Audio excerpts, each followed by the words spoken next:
Hi everyone, this is your girl Teresa Max from Hoops and Hurdles, and today we have a guest, Dr. Tara Brown. She's coming today to talk to us about coping with grief. So I'm going to turn it over to Dr. Brown. So Dr. Brown, tell people about yourself. Thank you so much for having me. It's so good to see you again.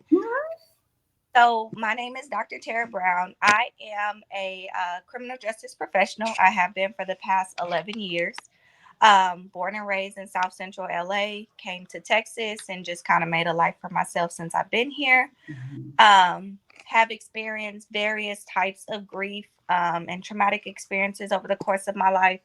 My most recent being the murder of my brother, which caused me to write a dissertation on how siblings are impacted by grief, because of how my experiences kind of played out. So, in essence, um, try to kind of use my pain for purpose, instead of kind of wallowing in it, because I did initially struggle with it. So I just decided to try to do something to, I guess, so much make me feel better, but to also kind of get that research out there. Um, I saw it quite often, candles, shrines, and things like that over the course of the years where several people experienced gang violence and loss. So it was extremely common for us to see. So, like I said, just kind of really want to get that research out there. Okay. And why do you think people grieve for so long? Why do you think people take so long through the grieving process? Well, I will start by saying that it is an extreme common misconception that there is a timeline. There is no Mhm. set timeline to grieve a loss, whether it's a loved one, a friend, a cat. There is no set timeline, and so unfortunately, the what happens is people go through the grieving process, and it doesn't look like how you may or I may think that, Mhm. and so it causes an issue to where we may now start to feel like, why is this taking so long? Mhm. Which actually, on the flip side, makes the person who is grieving struggle with their grief because now they feel like they can't talk to anyone about it. Now they feel like people don't Yes. understand. Now they feel like that they're being bothersome. And then you'll hear those, oh, here she go again, or oh, here you go again. And it really does actually disrupt the grieving process and cause them what's kind of known as secondary grief. So Mm. grieving the loss of my loved one or whatever natural death experience that I'm experiencing, but Mhm. now the loss of my friend group, the loss of my family, the loss of being able to feel comfortable speaking out, about how I feel, because you have to remember that when people go through loss, the first thing that people say is, if you need anything, let me know. They do. And and they're bringing the casseroles and they're bringing all of this good stuff to help you feel better at the time, but once Mhm. that casserole is over, everyone else goes back to their lives. You are the only one in your family, and whoever is directly impacted by that loss, everyone else still has to pick up the pieces. So in 6 months or 9 months, when everyone else has forgotten about it unless you post it on Facebook, Mhm. like, you're still going through that. So for me, it'll be 7 years next month, and I still grieve my brother every day, but everyone might not understand that. And the thing is, it would be best to have that empathy for that person and understand that a grieving person can have great days and Mhm. have bad days. So who's to say what that timeline looks like? Well, why do we grieve a boyfriend so long? Why do we grieve a girlfriend so long? Why do we give people all of these chances? Why do we stay in relationships we shouldn't be in? Mhm. I don't hear those questions being posed. What is the true timeline Exactly. process? So I would say that we grieve as long as we need to. Mhm. And do you think people should receive kind of some type of therapy or counseling or some type of medication to go through the process? Absolutely. I'm a firm believer that you can have Jesus and a therapist. I am a huge proponent of mental health awareness and utilizing your platform. I just had my own therapy session today at 12. She is on the schedule every month, because we all need it for whatever reason. Mm-hmm. And so, a lot of times, especially in the African American community, we shy away from therapy and mental health because we don't want these people in our business. Exactly. We don't want people to think we crazy. I don't need medication. I don't need this. I don't need that. But really and truly, it boils down to self care and mental health awareness and speaking up about how you feel and how things are impacting you. There's absolutely nothing wrong with that. When I did my interviews, for my sibling survivors, several of them were like, "Oh no, I just pray about it. Oh no, I just, God's gonna, XYZ." And I believe that. I am a firm believer, born and raised in the church. Um, but at the same time, if you're like me, when I was going through that process, I needed something more tangible. I needed Mm-hmm. back to me. I needed someone who could tell me, "Hey, Terra, you know what? It's okay that you feel that way." Because I'm sorry, the praying hands and I'm praying for you comments on Facebook weren't doing it for me. Mm-mm. I need, I need something. You Um, need more. and really and truly, I mean, if we're being honest, half those people have no idea how you feel. Half those people, and I pray that no one ever experiences the murder of a sibling. It is the worst pain in the absolute world. But they don't get it. So Mm-hmm. sometimes you need that extra professional help. I don't want to be told, again, no shade to prayer and fasting and all that good stuff. I'm a firm believer in it. But you don't want to hear that when you're going through the deepest, darkest parts of your time, because that comes Mm-hmm. like a band-aid on a gunshot wound. I need somebody to stitch me up and help me, put me through physical therapy, Mm-hmm. get me back on track. And so, therapy is awesome. Grief support groups, awesome. Um, those areas where you can actually sit in an environment and really just say, you know what, I am messed up. This is how I feel, and you don't have to feel scared about it, and you don't have to feel like you have to censor yourself because you don't want to feel like you're not a believer, or you don't want to feel like you are in a space where you know people people invalidate your feelings. You want to have that opportunity. So I highly encourage anyone that is struggling through any type of loss, any type of mental health issues. I'm not telling you not to pray about it. Please pray about it, but please pray and put some work into it. And so after you get up from your knees, or after you finish that fast, call your therapist. After you get up from your knees and after you finish that fast, talk to somebody. Reach out Mm-hmm. to that person that you feel like you can confide in, that you've been telling that you're okay and everything's good and you don't need any help. Reach out to that person and say, you know what, let's talk about it. This is honestly how I'm feeling. And that is extremely important, to acknowledge the hurt, because a lot of people don't. And I'm happy you said something about therapy because, I lost my mom when I was 14, and then it was kind of like I just lost my cousin last year, and I think when I lost my cousin last year, it pushed me over the edge. So I just started my first therapy session like last week because I'm not gonna lie, I was a ticking time bomb. And my boss would always say, "Mac, you snap so much," and I'm like, "Ain't no wrong with me." But it took one of my friend girls to say, "You are very snap." And I was like, "Yeah, I'm at the edge." So I just started my first therapy session yesterday. And she called me codependent. But with the way she broke it down, I was like, "That's me," you know? Um, so yes, I do agree. Therapy do work. It was I guess because sitting on the couch and you have somebody listening to you and you can pour all of that out. Yesterday really did me some good. I think you said you go every month, but I think I see it every week.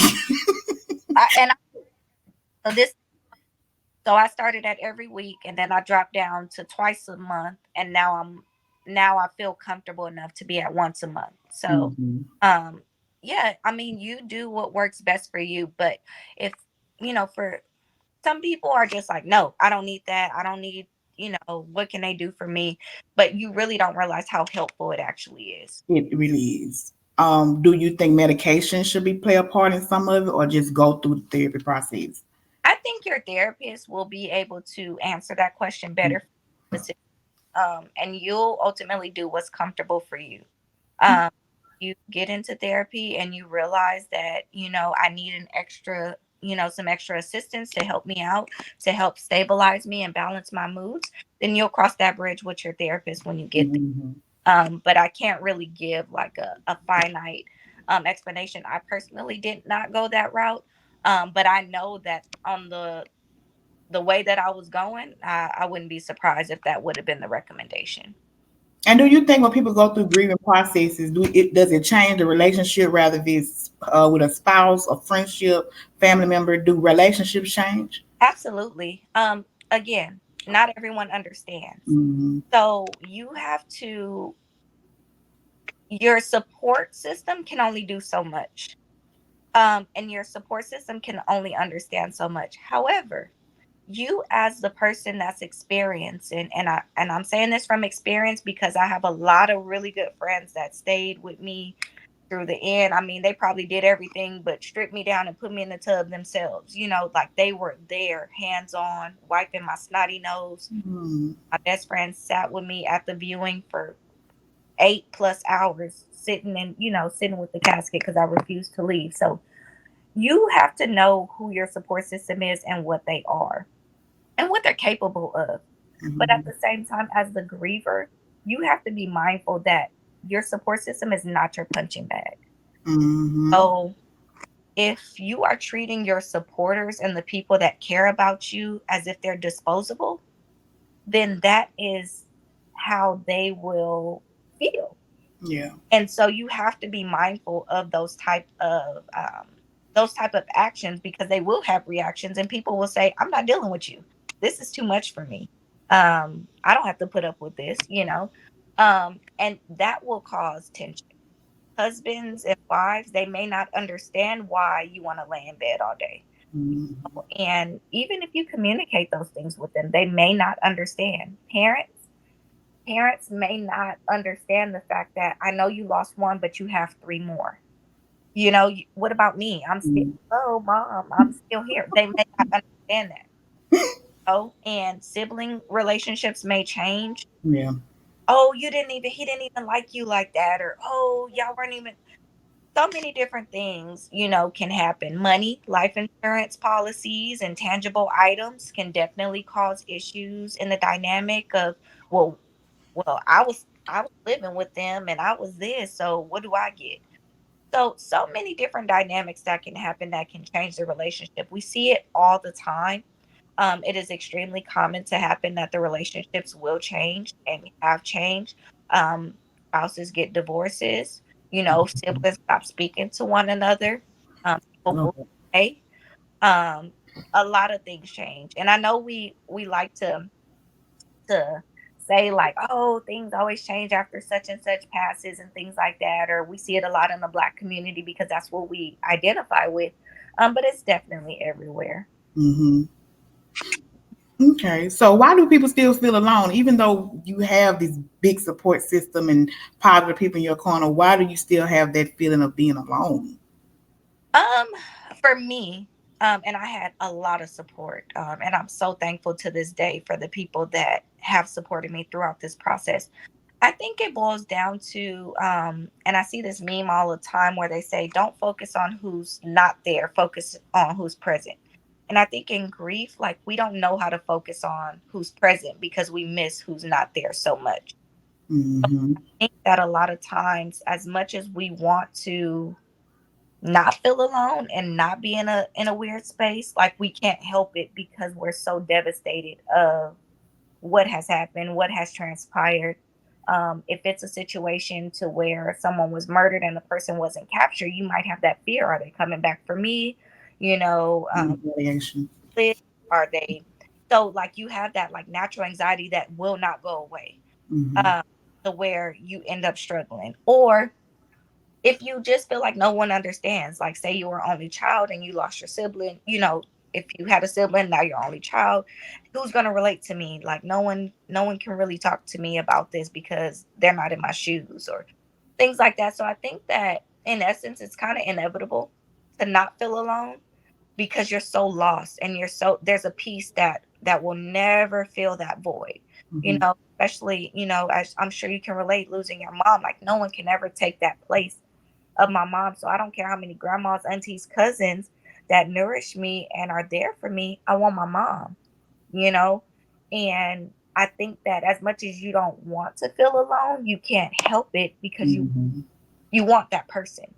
They tell me all the time, people in heaven have the best seat in the house. And I truly believe that. I truly believe that all my loved ones, my grandparents, family members and friends that have passed on are here with me every step of the way. And they are cheering us on way better than anyone else could.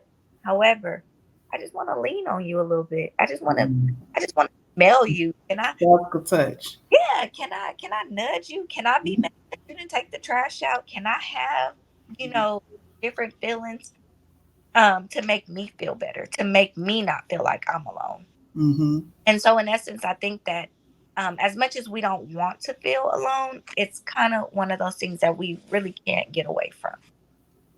So, what are some self care tips that you can give the people that are what you do to kind of move forward? Self care or coping skills you use. So in the beginning, I'll be honest, I was not self-care friendly at all. I was very heavily involved in alcohol. I um, I wanted to die. I wanted to kill myself. Um, I just couldn't move. I could, Mm-hmm.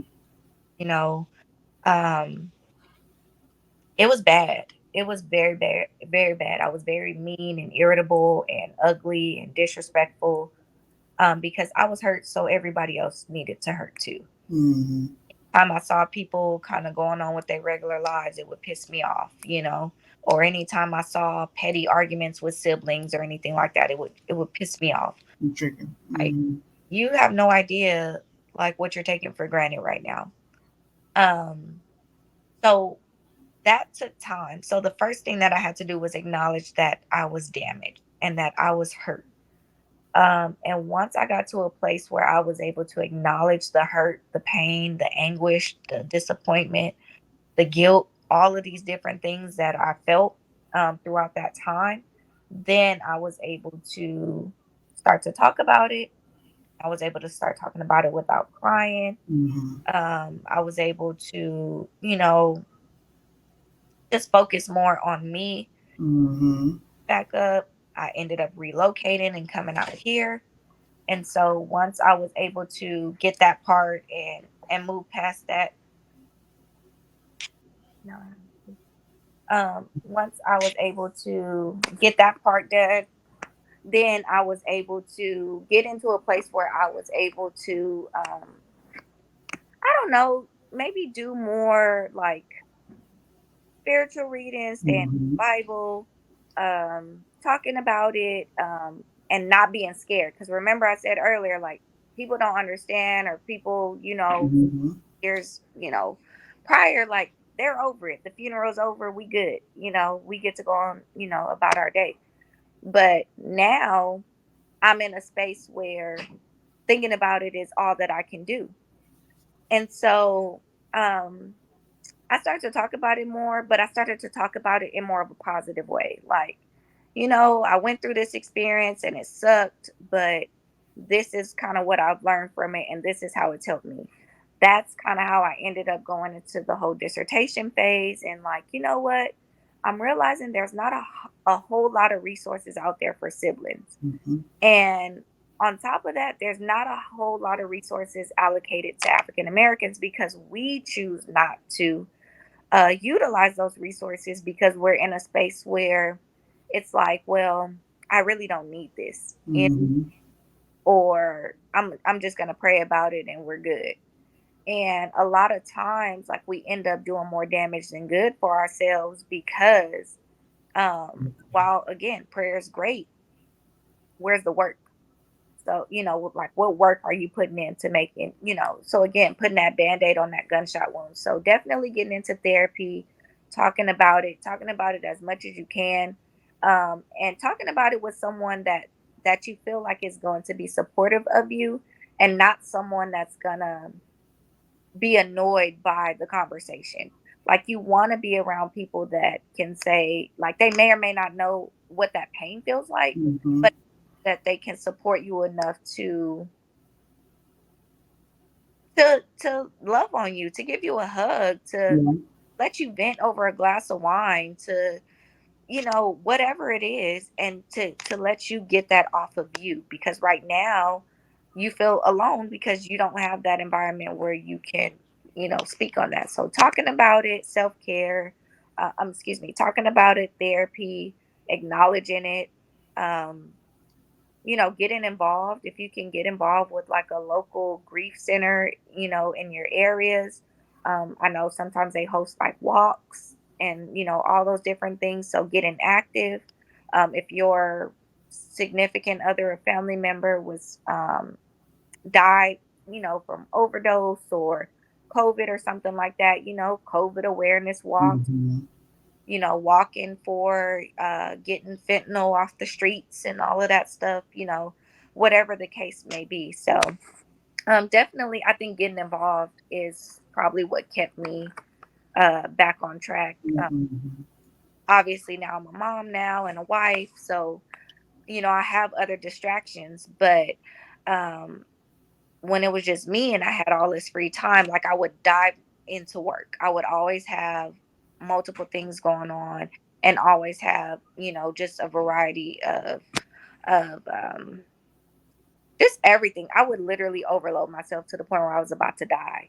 Yeah. Uh, and, just having to acknowledge like when enough is enough, take some stuff off your plate when you need to, focus on you, um, and acknowledge when you are, when you're struggling.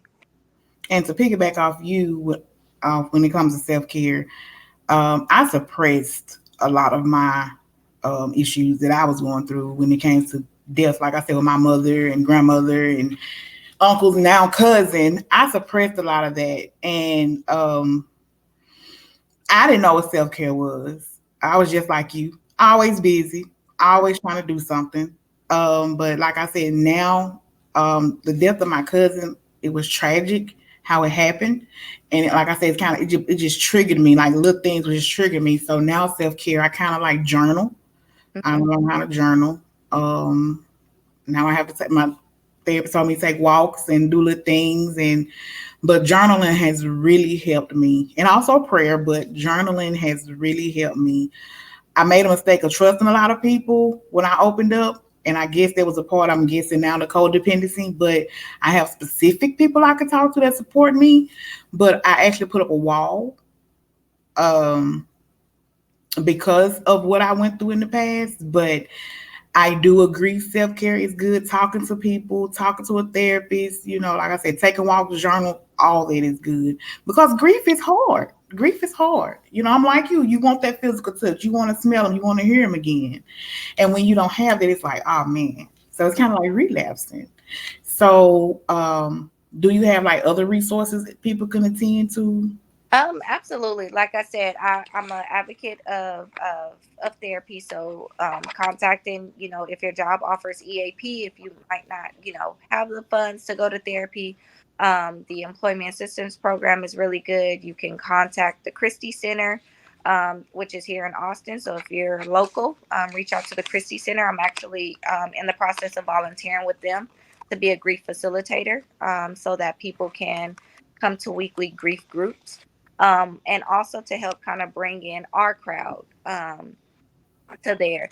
So, that is definitely an option. They have a variety of groups. So they break it all down. I'm actually hoping to start my own sibling group, because they do not have that, which is pretty common. They consider that mixed loss, so they kind of just put them in a group with everybody, aunts, grandparents, and all that good stuff. Um, you can reach out to your to the National Mental Health Association. They have resources listed on there as well. Um, if you feel comfortable going to like your pastor, or if they have a bereavement ministry, maybe getting involved with that. But anything to where you can address you, like whatever it is that is internally going on with you, to help you move forward, is definitely going to be essential for anyone's growth. And I know you said you became a wife and a mother. So did your grieving process affect any of that at all? You becoming a wife and a mother? Absolutely, because you want them there. you want them to be you want them to be available, your phones, you want them to be available, and you want them there, you want them with you, that you want them to see these experiences that you're, dealing with. I want him to hold her and to see her and to experience life with her, but he's not here to do that. So a lot of the like important milestones and exciting times that were coming were also depressing. Mm-hmm. So when I met my husband, when we got engaged, when we got married, when we bought our home, when we had our baby, it's just like, dang, like I want you to see this. Like, look at this little sister that has blossomed into this swan, that just doing the thing, left and right. So then, like, I went to school, and my degree got conferred the day after his birthday. My daughter was born 2 days after his birthday. So I just feel like, at the end of the day, like God knew what I needed, Mm-hmm. and gave him right back to me in that aspect of things, and gave me a reason to smile around that time. You know, really just took that pain and turned it into purpose. Yeah. And again, that's why it's important to speak out on these things, because a lot of times, especially our generation is, thankfully, I'm glad that um, these new age millennials, like we're all into like mental health and self care. And if you gotta quit that job, then do what you gotta do. And so I'm glad that we're a lot more in tune. But I also want us to make sure that, like, when these different experiences come, that we really know how important it is to really handle them head on, instead of kind of, you know well, maybe we'll figure it out, or maybe we'll be okay, or maybe this will Mm-hmm. get better. But we got to put some action behind it. Exactly. And as an educator, how do you talk to your children? I mean, your kids. Like, how do you help them get through if they come to you with a problem? So I have college students, so College students. they big kids now. And so with the students, like I said, I'm just a real big advocate on research and things like that. And so I just always tell them, like, hey, reach out wherever you can. Don't let these situations and these jobs and these life experiences like boggle you down to where you feel like I'm going to be at a space where I have to be stuck in this position forever. Like I tell them, Mm-hmm. I'm like, hey, um, you know, if you have any questions about this, if you need a letter of recommendation, like don't limit yourself. Like I am here for y'all. I want to see you guys blossom to the best of your abilities. Because a lot of times, by the time the students are in like night classes, they've probably been in their career a long time, and they feel like it's nothing else for them. And so, Mm-hmm. like every time they say that there's a glass ceiling, I'm like, kick it out, like there is no ceiling. Like keep moving, keep pushing, keep progressing, keep doing whatever it is that you need to do. And so I just do my best to try to encourage them with just anything in general. And then it'll always come down to, in our independent counseling sessions, where like these specific issues are really honing them down, where they have relational issues, where they have, death or traumatic issues going on, to where they feel like they won't be able to get this assignment in on time, or I had a student not too long ago, CPS was involved with her children, and it was extremely frustrating. And, you know, just the different things that life kind of throws at us, and we don't have a whole lot of control over a lot of things. But just always encouraging them, and again, just kind of using those times to speak up. Okay. So we're almost out of time. We're getting low on time. Is there, like, I know we are in Texas and people probably from other states are watching. So do you have like a number or email or something if they want to reach out to you for additional information when it comes to grief? Or what can they do? Um, I do not. However, you can message me on Facebook, Terra N Brown on Facebook. And I can definitely assist you as best as I can to get you in contact with any of your local resources. Um, I can also provide you with information that I was able to identify in my research. My dissertation is available online if you would like to chime in and read that. I speak on parental grief, I speak on sibling grief, I speak on childhood grief. So if you experience the loss or your child has experienced the loss at 3, 4, 5 years old, I'm able to kind of give you information about regression and how kids respond to grief and behavioral changes, teenagers and how they may turn into being hypersexual or turning to drugs or alcohol, things like that, and kind of acting out, getting put out of class, stuff like that. I talk about the different roles that adult grief kind of plays. For example, if your mom passed away, you might become the mom of the family, and you may end up suppressing your own grief, um, so that you can make sure all your siblings and your grandma and everybody else is taken care of. So roles change, and that happens in any situation. The roles change. Um, and so I talk about that quite a bit, but I really focus on African American homicide and how law enforcement could do a little bit better when they notify the families, how the media could do a little bit better when they're plastering videos and pictures all over the news, um, and how traumatizing that is. No one wants to see George Floyd's mom, family didn't want to see him being kneeled on for 9 minutes, and I'm sure many other loved ones didn't want to see their loved ones gunned down on national TV. And so seeing those videos replayed time and time again is traumatizing. Seeing the small 2-inch mugshot versus seeing a full 8 by 10 of a family photo, Yes, it Lord. and it's frustrating. So I talk about all of that in my dissertation. It is over 200 pages, so I do not expect anyone to read it. But if you are interested in kind of seeing kind of the perspective that I was able to bring into things, you can research the African American sibling homicide on Google, and my dissertation will be the first link that pops up. And I also did include helpful information and recommendations in there as well. And did you have a hard time writing your dissertation?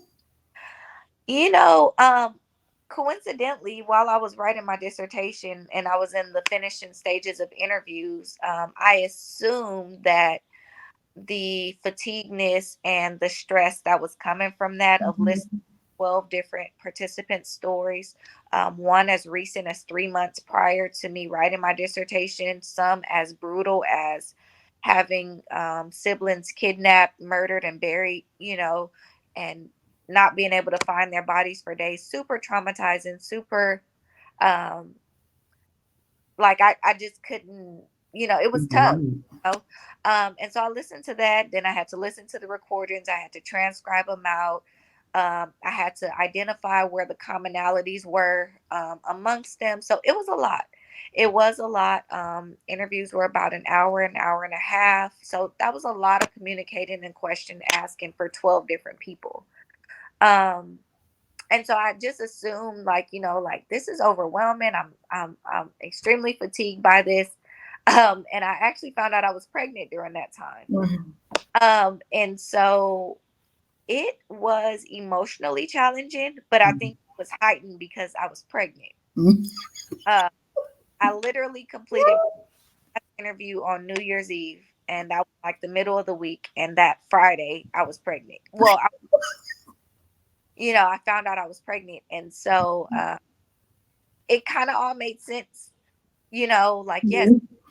yes, it was traumatizing. Yes, it was hard. But I just had to remove my own personal bias. No, not one participant knew that I was a sibling survivor. And so I just kept me out of it, and I was I and that's what you have to do in research, whether you feel some type of way or not. You just have to pull you out of it and let the research speak for itself. Okay.